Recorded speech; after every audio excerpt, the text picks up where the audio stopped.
I could go on and on. Roberto Nelson, while he doesn't score any points in the first half, is sort of dealing out there as a point guard because he knows people are kind of keying on him and he gets everybody else going. I mean, it's just all of those things show that it is a complete team effort.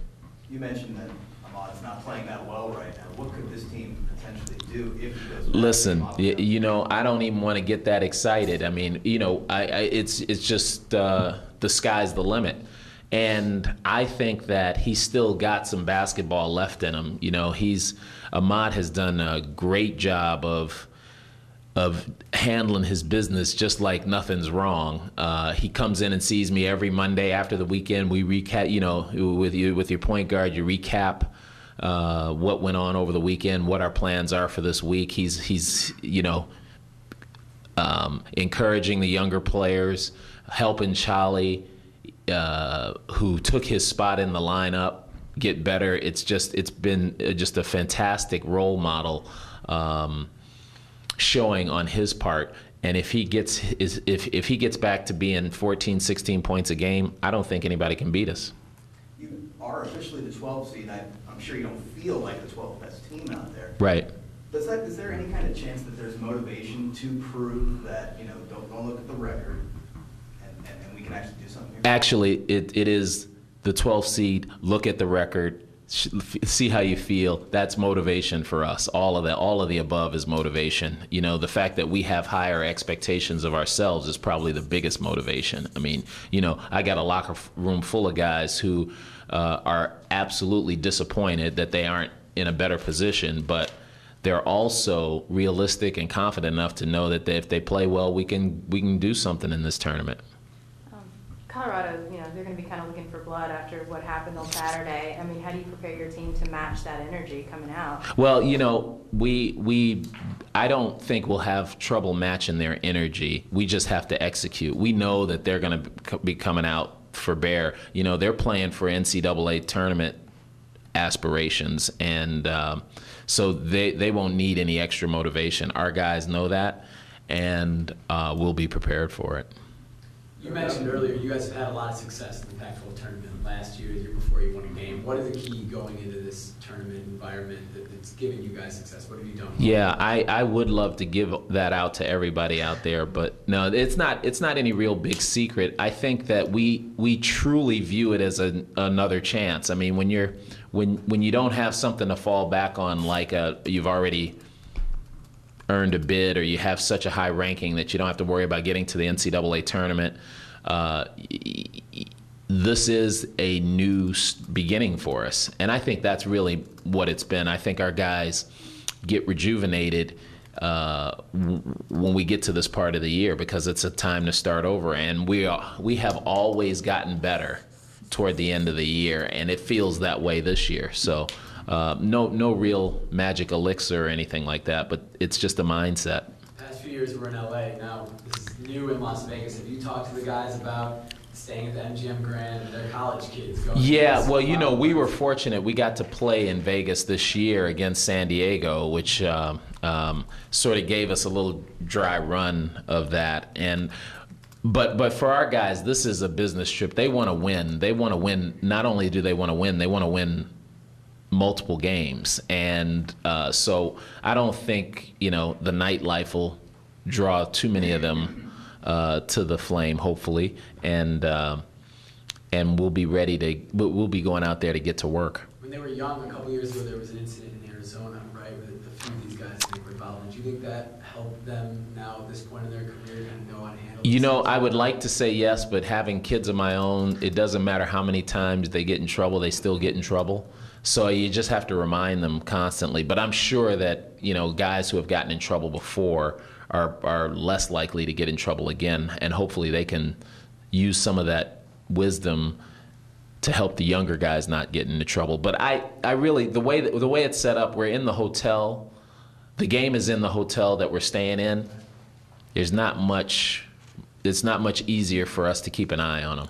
What was your impression of the venue when you played earlier? So when we played at the MGM Grand, I didn't know what to expect. I had actually never played a game in Las Vegas at all, and first of all, the first impression you get of the MGM, I'd never been to the MGM Hotel either, and casino. You walk in and you realize, okay, this is the MGM, and it's grand when you walk in there. No pun intended, but it is really grand. And then you walk into where they have the arena. You have to walk through a long hallway to, you're walking through the concourse, there's shops and all this stuff. But when you get down to where the arena is, they have these photos up, these big sort of 20 by 20 photos of acts that have performed in the MGM Grand. Fantastic. I mean, you see, Patti LaBelle, Earth, Wind and Fire, boxers, Mike Tyson. You see you name it, Elton John, and then you see young folks like Justin Bieber and Katy Perry. All of this. You're walking down the hall going to the arena. Then you walk into the arena and you see it looks just like a regular basketball court. I thought it was going to look like a stage or something. I didn't know what to think. And then when I walk in, it looks just like a normal arena. It's nothing different. The baskets are the same. The seats look good. They have some skyboxes around the top. It's going to be a fun event. And so there's no big surprise. There's just a lot of history there. It's been a long season going all the way back to the summer. Right. Are there any thoughts now that, we could be facing our last game being together? Do you even look beyond that? Maybe there's a CBI, something like that out there if it doesn't go like you want it to? Yeah, with our record, it's going to be hard for us to do any more basketball unless we win 4 games.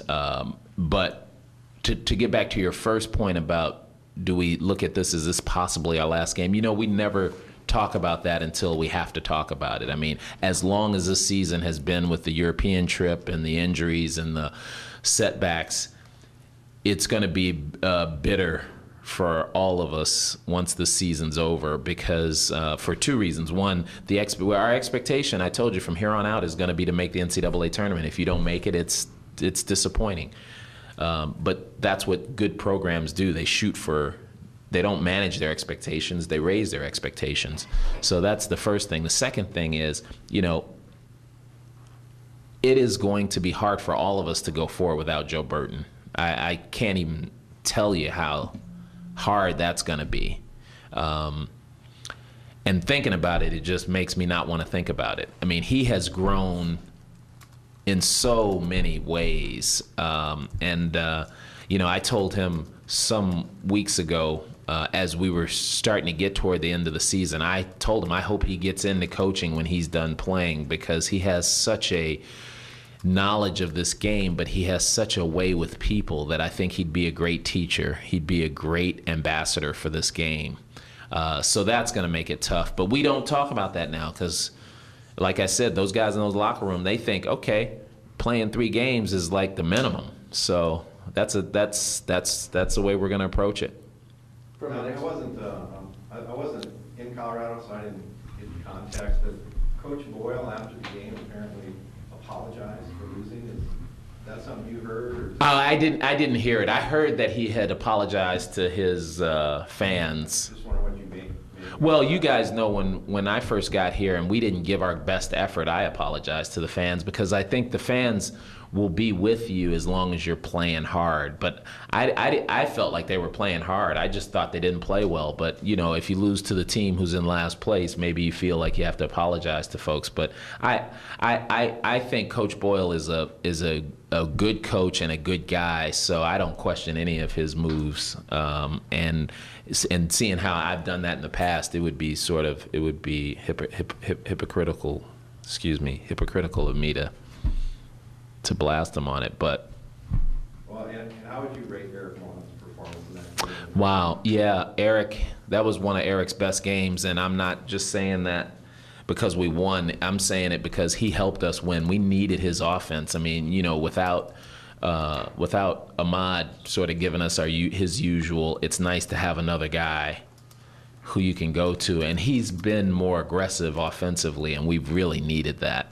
You're going to get his rebounds, you're going to get his effort, but that offense, he was really looking for his opportunities to put the ball in the basket. And then defensively, were you surprised at all that he didn't make the Pac-12 all-defensive team? Oh, you know what? I haven't seen any of the things, but yeah, when you're not in the top part of the league, that stuff can happen. I am surprised that he didn't make the all-defensive team, but it happens. You mentioned Burton with him gone next year. Do you see a lot of reworking of the offense since the other Angus and these guys are so different? Yeah, we haven't thought about that yet. And it'll be something that we think long and hard about it. But certainly we can't. The next person who's going to be in Joe's spot can't possibly handle the ball as much as he's handled it, because he's like having a guard who's a center. But that doesn't mean somebody can't evolve to that. So I will table that until I see how guys improve over the summer. And at Utah, it looked like he basically couldn't move. Yeah. Did he take a lot of work? I thought the same thing. I thought we were all sluggish, starting with me, and I know I was sluggish. I didn't feel well. But I thought Joe was just kind of worn down, and the altitude plus the altitude affects bigger people. And his knees are, He's had years of basketball on those knees, and this has been a long season. But he's just he just summoned up the courage to be better the next game. So I think you're right. I thought we were all sluggish in that first Utah game, and Joe probably more than most, but he sure snapped right back on Saturday. Utah really, he's had great games against them, and they chose to try to take away. Well, that's part of it too, Mike. Thanks for reminding me of that. And if you guys didn't see the game, he was getting double teamed in Utah, and he did not get double teamed Saturday. So I'm sure that had a lot to do with it too. Very good point, Mike. Thanks. Back to Ahmad. Has he struggled with his role this year? Where's his?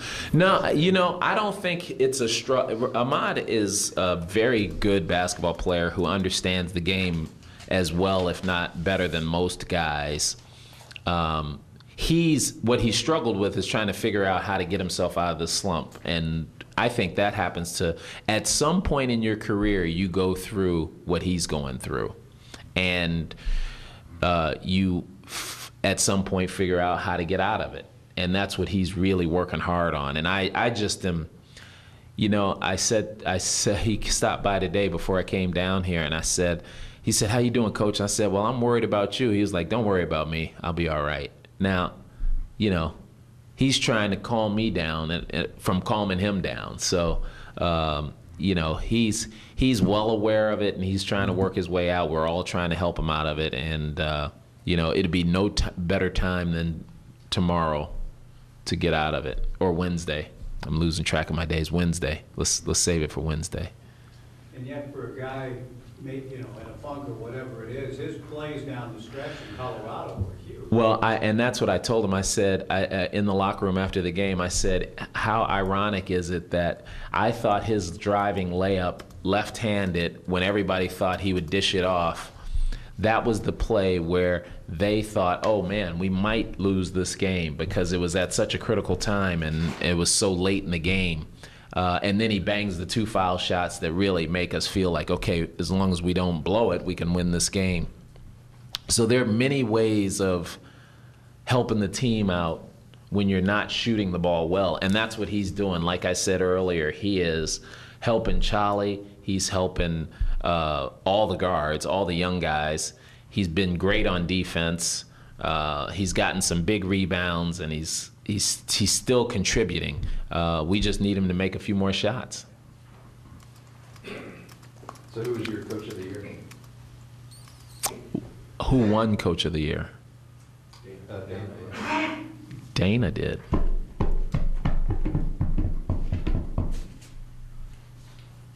you vote for him?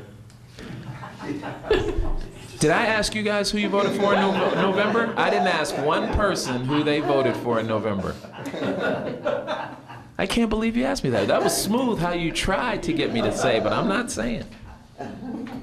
I'm not saying. Secret ballot. The league as a whole, Coach, going into the tournament, have you ever seen a league quite as wholly unpredictable as this year, has been this year? No, you know, I only have the Big Ten to compare to when I was an assistant there, and it never every single team looked like they could beat another team, and certainly it feels that way this year.